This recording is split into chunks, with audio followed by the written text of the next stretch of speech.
भगवान श्री राम और माता सीता की कहानी हिंदू धर्म के पवित्र ग्रंथ रामायण में वर्णित है। इस महाकाव्य में भगवान श्री राम और माता सीता की जीवन यात्रा, उनके धर्म और मर्यादा पालन का आदर्श रूप में वर्णन किया गया है। इसमें माता सीता का त्याग, जो कि अयोध्या की जनता की शंका और प्रश्नों के कारण हुआ था, रामायण के सबसे अधिक चर्चित और विवादास्पद घटनाओं में से एक है। माता सीता का वनवास पृष्ठभूमि श्री राम ने रावण का वध करके माता सीता को लंका से मुक्त किया और वापस अयोध्या लौटे।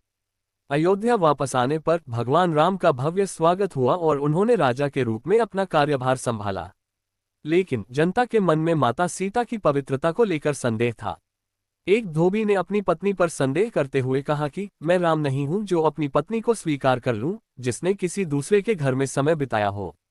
ये बात श्री राम के कानों तक पहुंची। श्री राम, जो मर्यादा पुरुषोत्तम के रूप में जाने जाते हैं, ने समाज और प्रजा के प्रति अपने धर्म का पालन करना आवश्यक समझा। हालांकि वह जानते थे कि माता सीता पूर्णतया पवित्र हैं, फिर भी उन्होंने प्रजा के विचारों और समाज के नियमों का पालन करते हुए एक कठोर निर्णय लिया। उन्होंने लक्ष्मण से कहा कि वे माता सीता को जंगल में छोड़ आएं। वरदान या अभिशाप, इस घटना को लेकर अनेक दृष्टिकोण प्रस्तुत किए जाते हैं। कुछ इसे माता सीता के त्याग के रूप में देखते हैं, जबकि कुछ इसे एक वरदान के रूप में समझते हैं, क्योंकि इस घटना के बाद ही लव और कुश का जन्म हुआ और श्री राम का वंश आगे बढ़ा। धार्मिक दृष्टिकोण से देखें तो माता सीता का त्याग एक वरदान के रूप में देखा जा सकता है। ये घटना दिखाती है कि भगवान राम समाज के नियमों का पालन करते हुए अपने व्यक्तिगत सुख दुख को भी बलिदान करने के लिए तैयार थे। इससे समाज में धर्म और मर्यादा का पालन करने की शिक्षा मिलती है। नैतिक रूप से माता सीता का त्याग समाज के लिए एक संदेश था कि राजा को अपने व्यक्तिगत हितों से ऊपर समाज के हित को रखना चाहिए। श्री राम ने अपने राज्य और प्रजा के लिए अपने व्यक्तिगत सुखों का त्याग किया। मानवीय दृष्टिकोण, अगर हम इसे मानवीय दृष्टिकोण से देखें तो ये घटना माता सीता के लिए एक अभिशाप जैसी प्रतीत होती है। उन्होंने अपने पूरे जीवन में कठिनाइयों का सामना किया, वनवास, अग्नि परीक्षा और अंततः उन्हें फिर से वन में भेज दिया गया। ये घटना यह सवाल उठाती है कि क्या एक स्त्री का इतना बलिदान समाज के लिए उचित था।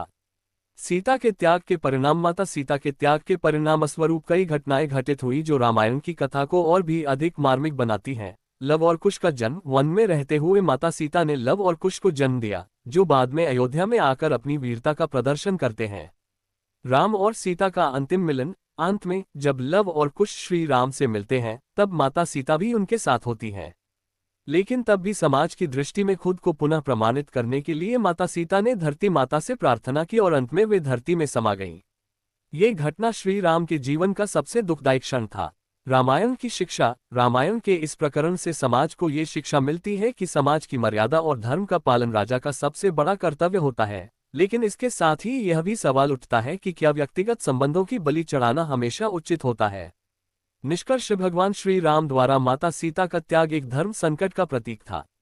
इसे वरदान या अभिशाप के रूप में देखा जा सकता है। ये पूरी तरह से उस दृष्टिकोण पर निर्भर करता है जिससे हम इसे देखते हैं। धार्मिक और नैतिक दृष्टिकोण से यह एक वरदान है, क्योंकि इससे समाज को धर्म और मर्यादा का पाठ पढ़ने को मिलता है। वहीं मानवीय दृष्टिकोण से यह एक अभिशाप प्रतीत होता है, क्योंकि माता सीता को अपने जीवन में कई बार कठिनाइयों का सामना करना पड़ा।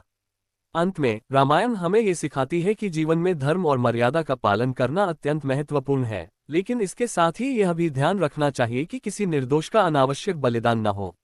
माता सीता का त्याग भगवान राम की महानता का प्रमाण है, लेकिन यह समाज के कठोर नियमों और मान्यताओं की कठोरता का भी प्रतीक है।